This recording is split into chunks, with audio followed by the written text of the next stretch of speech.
하루를 살아가는 시편 묵상 4월 5일 묵상을 시작하겠습니다. 오늘은 고난주간 셋째 날 묵상으로 여러분들 만납니다.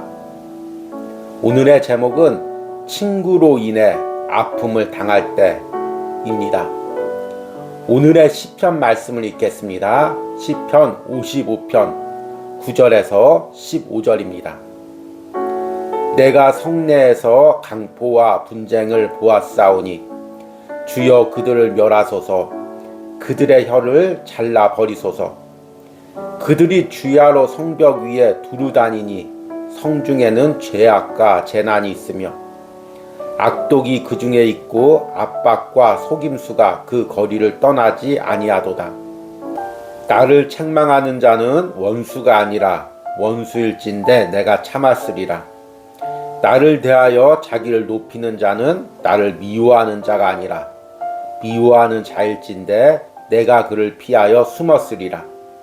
그는 곧 너로다.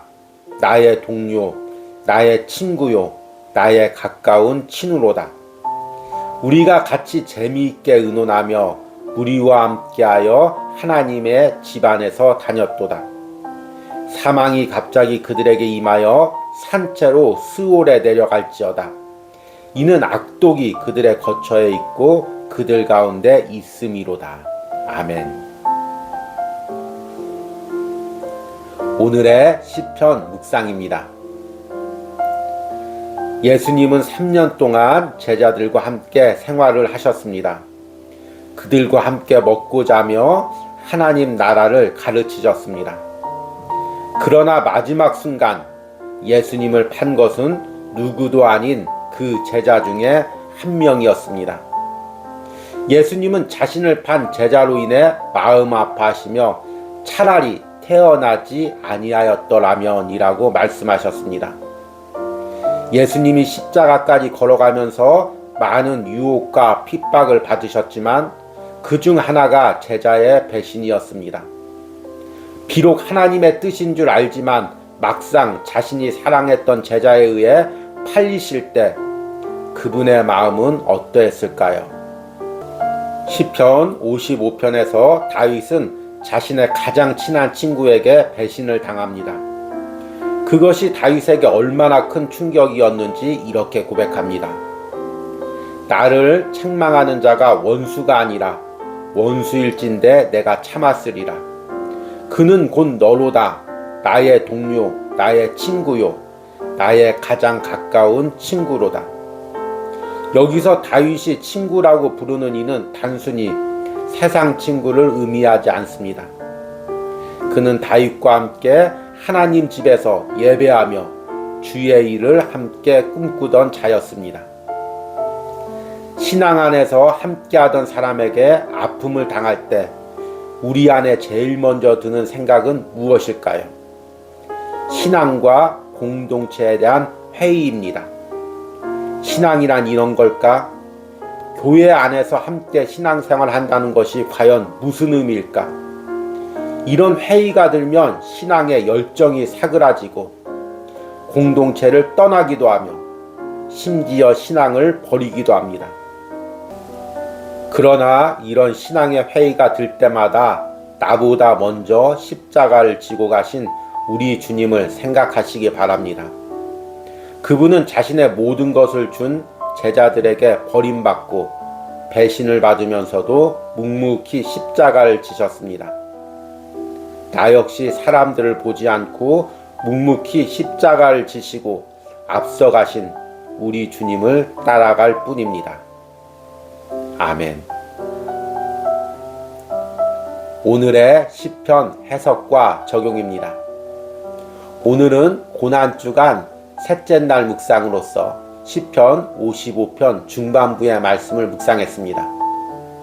어제 시편 55편을 묵상하면서 시편 55편이 압살롬의 반란으로 추정되는 때 다윗이 사람들에게 배신을 당하고 또 비난과 조롱을 당하는 것을, 그 아픔을 하나님께 기도하는 내용이라고 말씀을 드렸습니다. 그리고 오늘 시편 55편에서는 다윗을 공격하고 비난하는 대상이 누구인지 구체적으로 이야기합니다. 오늘 시편 12절과 13절에 다윗이 이렇게 고백합니다. 나를 책망하는 자는 원수가 아니라 원수일진데 내가 참았으리라. 나를 대하여 자기를 높이는 자는 나를 미워하는 자가 아니라 미워하는 자일진데 내가 그를 피하여 숨었으리라. 지금 다윗을 공격하는 사람은 원수가 아닙니다. 원수라고 했다면 참았다는 것입니다. 왜냐하면 나의 원수니까, 나의 대적이니까 저럴 수밖에 없지라고 참았을 것입니다. 또 나를 미워하는 자라면 내가 피하여 숨었을 것이라고 이야기합니다. 미리 대비했을 것이라는 것입니다. 저 사람은 나를 미워하고 공격하려고 하니까 내가 미리 대비해야지 하고 대책을 세웠을 것입니다. 그런데 13절에 보니까 그는 곧 너로다. 나의 동료, 나의 친구요, 나의 가장 가까운 친구로다. 전혀 예상하지 못했던 사람의 공격과 비난을 받았을 때 다윗이 얼마나 큰 충격을 받았는지를 13절에 고백을 합니다. 여기서 그는 너로다라는 고백은 마치 예수님이 마지막 성만찬상에서 가룟 유다에게 하신 말씀을 떠오르게 합니다. 예수님은 마지막 성만찬 식사 중에 제자들에게 너희 중 하나가 나를 팔리라 라고 말씀하십니다. 제자들이 서로 두려워서 저는 아니지요 라고 말합니다. 그리고 가룟 유다도 그렇게 이야기합니다. 그러자 가룟 유다가 이야기하자 예수님께서 가룟 유다를 꼭 집어서 이렇게 이야기합니다. 마태복음 26장 25절입니다. 예수를 파는 유다가 대답하여 이르되 랍비여 나는 아니지요. 대답하시되 내가 말하였도다 하시니라. 예수님께서 이렇게 말씀하신 것은 이미 가룟 유다가 예수님을 팔 것을 분명히 아셨기 때문입니다. 그래서 두리뭉실 이야기하지 않고 그 사람을 꼭 집어서 그 사람의 죄를 지적하는 것입니다.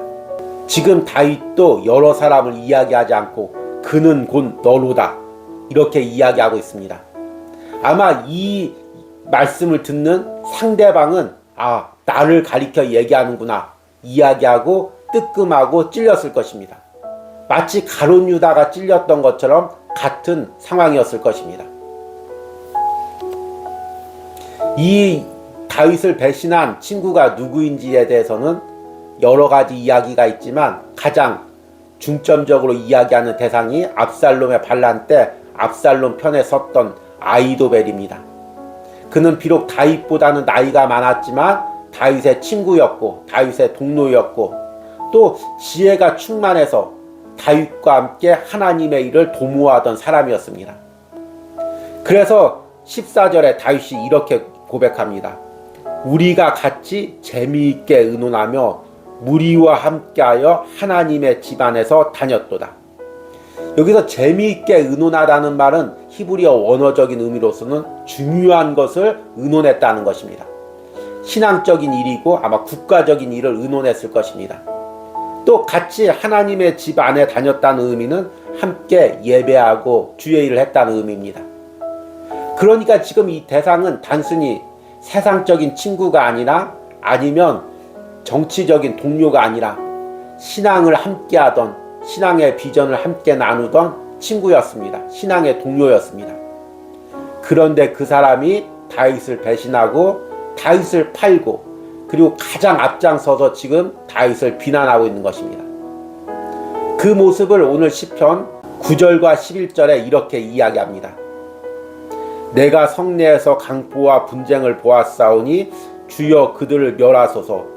그들의 혀를 잘라버리소서. 그들이 주야로 성벽 위에 두루 다니니 성중에는 죄악과 재난이 있으며 악독이 그 중에 있고 압박과 속임수가 그 거리를 떠나지 아니하도다. 지금 다윗이 다스리던 그 왕궁에서 다윗은 쫓겨났습니다.